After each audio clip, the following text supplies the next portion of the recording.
All right, so are we live? Yes. Now streaming live. Excellent.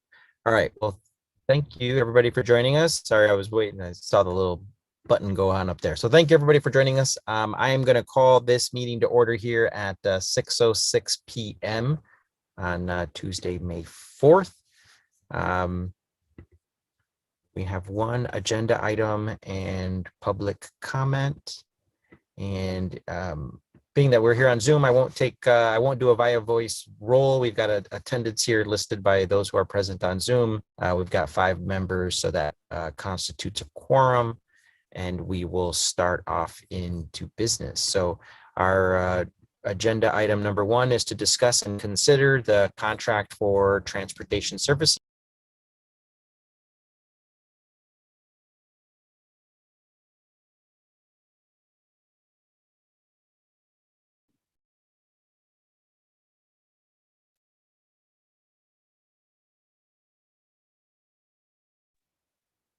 Did I cut out there?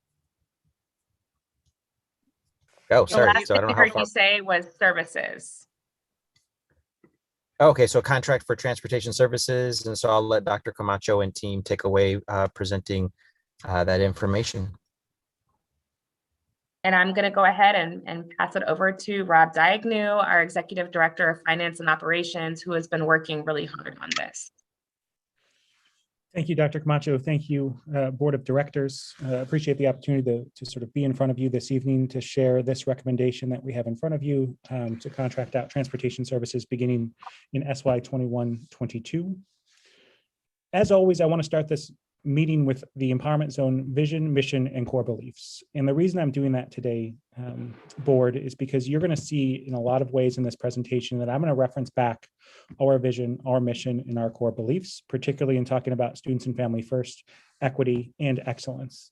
Each and every one of these items plays a really integral role in the Empowerment Zone overall, and in particular when we talk about our operations and our transportation services. I wanted to start this evening speaking through a little bit of context. So as you all know, there's a memorandum of understanding between the Empowerment Zone and the corporation that provides flexibility to purchase certain services.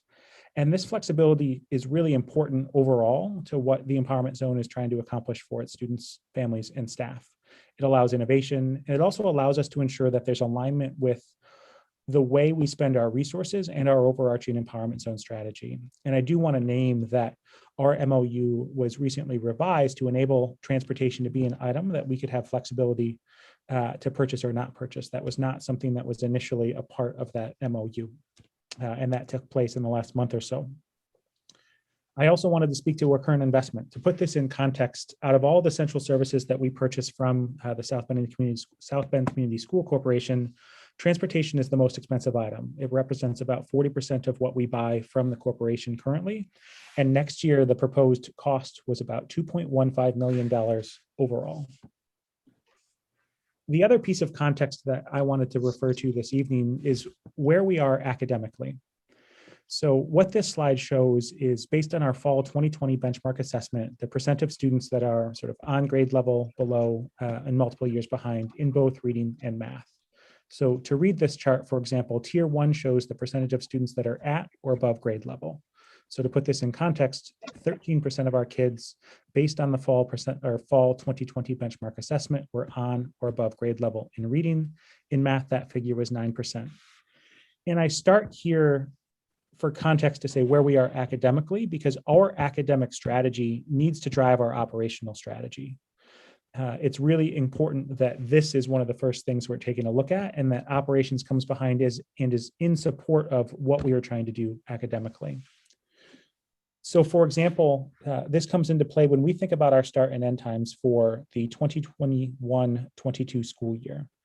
You'll notice that in the Empowerment Zone, we are seeking to lengthen the school day at all of our 5 schools in service of this academic need. What I showed before was the sort of the percentage of students that are on grade level. It's critical that we've got a strategy that supports kids, and we believe that lengthening the instructional day is really core to that strategy. And it's important subsequently that things like transportation or any of the operations items come behind in service of that overall academic strategy. I want to contrast this with the current times that there are in the corporation. So as you may know, board members, right now, there's a two-tiered system. So there's a set of start and end times for elementary schools and a set of start and end times for the middle school and high school as well. And as you may have seen in one of the prior corporation board meetings, they're also considering and evaluating changes to its start and end times. So what I've got listed here is what was listed in that presentation to the South Bend Community School Corporation Board that showed examples of what this could look like. I want to add a caveat of this is still all subject to board approval. But the takeaway here is that the start and end times that we are proposing are different than what is currently in the corporation. And that difference is driven and in service to our overall academic strategy and making sure that we are living up to our vision, which talks about eliminating the academic and social and emotional achievement gaps that exist in our kids. And we feel like these times are really important to be in service of those needs in the empowerment zone. With that context sort of out of the way, I wanted to talk a little bit about process. So I shared that one of the things that took place was that adjustment to the MOU to focus on transfer, to adjust the transportation services, which allowed us to sort of move forward with this RFP that was released in April at the start of this month. And I won't go through each and every one of these steps, but I do want to highlight that a couple of them. So there was that release.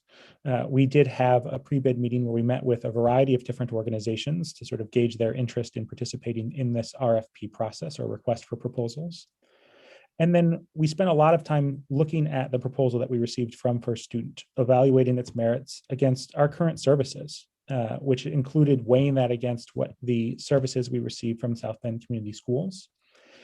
And we also had a really important stage where we collected feedback from families. So we sent out a survey to families to inquire about transportation services and what their experience has been to date with transportation in the district. We discussed this with our Parent Advisory Council at length. It was actually a much shorter agenda item and it went much longer so that we could hear what their experience has been and what they're seeking in sort of transportation services for their kids. And then ultimately, we shared this recommendation with the Finance Committee to get their feedback and are here today with you all sharing this recommendation around First Student as well. And I want to be able to speak to some of the reasons why we're recommending First Student for our transportation services next year.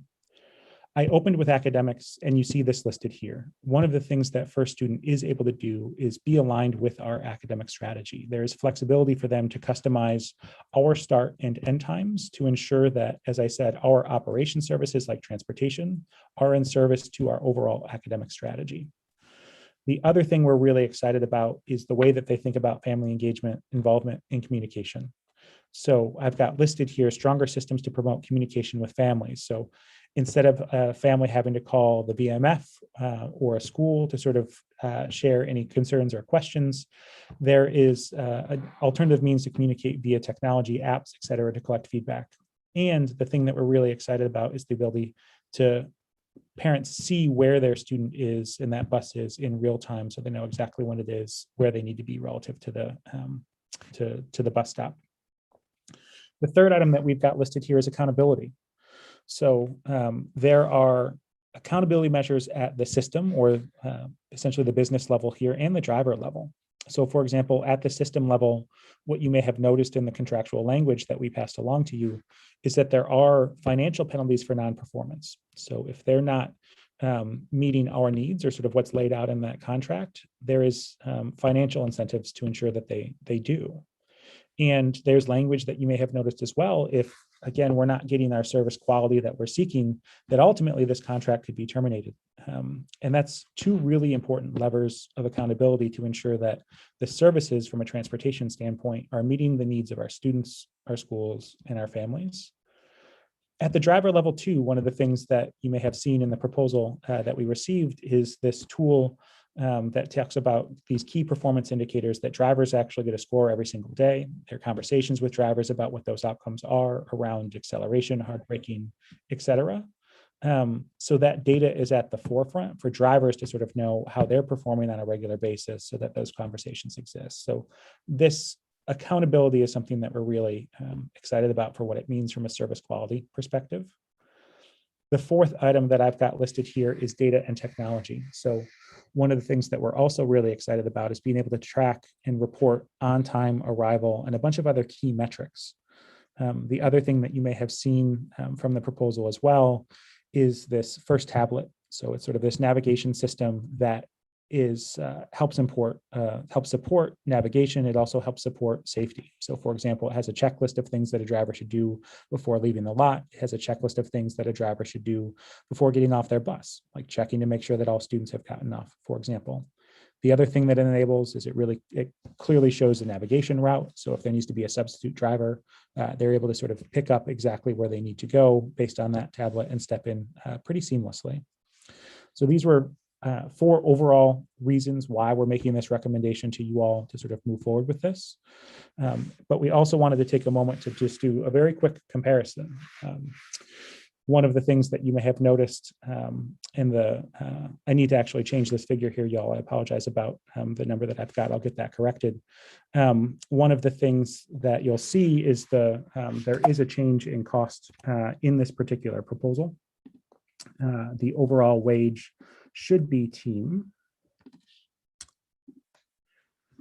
$2,555,845 compared to the current cost of services in South Bend. And you may ask sort of what's driving those overall differences. One of the things that is driving that difference is a difference in starting wage. Another thing that's driving this difference is thinking about the inclusion of some additional technology. And the thing that I really want to share here is there is that $400,000 difference when we're talking about what this service cost is. But if you break that down into what it means per student per day, what we're talking about overall is essentially $1 per student per day, that $400,000 difference. And I want to show y'all that I've updated these costs here. And the point I want to make is a budget is a reflection of priorities. And one of our priorities is to have strong operational systems like transportation. And we think that's a critical priority because it's in service to our academics. We feel like getting students to school on time, helping students get home on time is in services of academics and will set us up to be successful there. We also think that this is really critical to our enrollment strategy as well. So with our budget, being a reflection of our priorities, with strong operations being a reflection, being a key priority for us. Again, this $400,000 breaks down to $1 per student per day. And that's the sort of investment that we are comfortable in making in ensuring that our kids are at school on time and ready to participate in school and ensuring that our families know where their kids are. The last thing I want to close with here is our overall timeline and what this looks like. So our first day of school is in August, and there's a lot of work that will be taking place between now and then. One of the first things that you see is this comprehensive startup plan, and I've seen what this has looked like in other districts to be able to have a very clear work plan of everything that needs to take place. So recruitment will start essentially as soon as contract is signed. Facility will be leased. We'll move through recruitment, doing a lot of things in terms of getting the routes ready, and then being ready for the start of the school year in August with this particular service. And then one of the things that I wanted to last do is actually bring a member of the first student team here to be able to say a little bit more about their organization. And then after he's done speaking, I wanted to sort of be able to take your questions. You can direct questions to myself, Dr. Camacho, or the first student representative, Michael, and we'll be able to go from there. Thank you, Rob. Can you hear me okay? We can, thank you. Okay, great. I apologize. I'm sitting in a hotel room in Cincinnati, so I'm using my iPad here. I hope you guys can hear and see me okay. But first of all, very excited about the opportunity to partner with the South Bend Empowerment Zone schools. Our goal is to provide world-class transportation, to the students that you serve and reliable communication tools to the families. I just wanted to briefly kind of give you an overview of First Student, who we are, what we're focused on, and what we're committed to bringing to the Empowerment Zone schools. If you're not familiar with First Student, we are the largest provider of K-12 transportation in North America. What that means is we during a normal year, which none of us has seen in quite a while, we run about 50,000 bus routes each day, which translates into about 6 million passenger journeys every day. To put that into perspective, we actually transport more people every day than all the domestic airlines combined. So as you can imagine, that is an enormous responsibility. We have, the most precious passengers, in transportation that we carry, and we take that very seriously. In regards to going from a school district provided transportation operator to a contracted operator, nobody does more of these transitions every single year than First Student. We have a tried and true startup plan that I've shared with Rob that is a spreadsheet of about 30 tabs. We've got about 45 individuals in our corporation that are in charge of these startups, from IT support to safety to recruiting and training drivers and staff. So it's a very robust plan, but it's also built on every single year as we learn what is working and what is not working, in these challenging times. But what you get with First Student is you get a local team. We will have a presence, we will have a facility, we will have staff members and drivers in South Bend. But you're going to have access to the national resources that First Student provides. And again, all of this is centered around the safest and most efficient transportation for your school, for your students. As far as locally in Indiana, we run about 305 bus routes every day for Indianapolis Public Schools. We also run Porter Township School District, and in Michigan, just north of you, about 10 miles, we run all of the transportation for Niles School District in Michigan. So we already have a local presence in the South Bend area. You may have seen some of our buses in the area. And then lastly, the thing I wanted to hit on is we have a division called First Planning Solutions that's made up of expert routers. They are the best routers in the country. And these individuals will be consistently analyzing the transportation system, the routing system with the empowerment zone. Whenever there's an opportunity to be more efficient, or if the district has ideas of maybe in the future changing bell times, we can do those comprehensive studies to really illustrate to the board what the impact of transportation is, so that you can have all the data to make those decisions. And with that, I just wanted to again thank Dr. Camacho and Rob for having me on here. If you guys have any questions, I'd be happy to answer them. Thank you, Michael. So, board will open it up to any questions that you have about what we've shared this evening.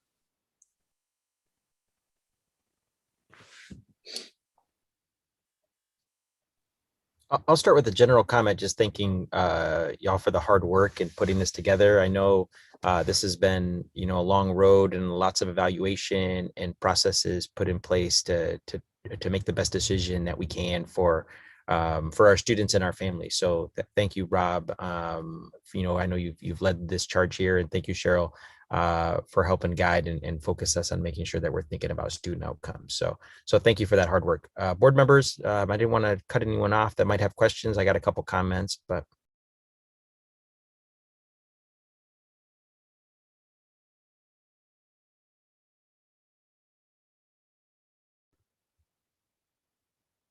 I'll give my quick comment then before, and thank you, Michael, for your presentation. I know as a parent who has kids that ride buses to school, I know how important that transportation time in the morning, getting to school, sets their day and can help put them in the mindset for having a great day at school. And I know it changes their mindset sometimes when they're getting home and I greet them. So good transportation is an important part of the day, and I'm glad it's something that we wanted to take a really hard look at.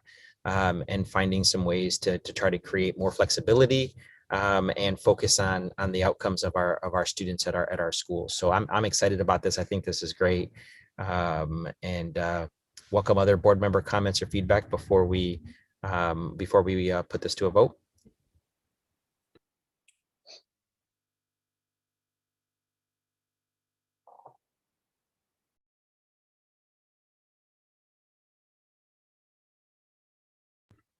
Seeing none, and we had no public comment related to the agenda items either, so that I can kind of share that now as it's kind of related. Then I will entertain a motion to approve the contract for transportation services.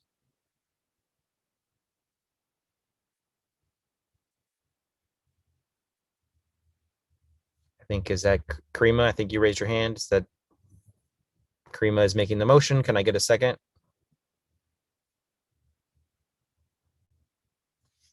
If you're saying something, you're muted. I think you should be able to unmute yourselves. Second. Excellent. Thank you, Jasmine. All right. So with the first and a second, seeing no final comments or questions, then I will call the question. And all in favor of approving the contract for transportation services for the upcoming school year, please say aye and or raise your hand. Aye. All right. So any opposed, say, or Cheryl, do you have your hand up? Or was that up earlier? Okay, I'm seeing a high five up there. So, all right, any opposed? And then any abstentions? Abstain. This is Leslie. Excellent. Thank you, Leslie. 4 yeses and an abstention. That is majority, and that passes. So congratulations, Michael. We look forward to working with you this fall and upcoming school year with our transportation services. And thank you, Rob and Dr. Camacho, for the very well done, as always, overly thorough board information that we receive. I really appreciate it. It makes my job easier. Excellent. So then I already kind of preempted our next agenda item here was public comment, and we received no public comment related to the agenda and or other items. So with that, I think, Cheryl, unless is there something else? Any other board members, announcements? Happy Tuesdays. Nope. right. I just like to say, can you hear me? Yep. Okay. I'd just like to say, Dr. Camacho, and to your staff over in the zone, that you all have been doing a remarkable job. Nothing but really good feedback from the 3rd district and that area, and just always a joy to look on social media and pass by the schools to see that you've been doing have a lot of community involvement. So just again, thank you, Dr. Camacho, for all your hard work, for your cabinet and staff, and for all the teacher, staff, parents, and students over in the zone. I really do appreciate you all. So thank you for that comment, Leslie. And also I'll chime in. I think it's Teacher Appreciation Week.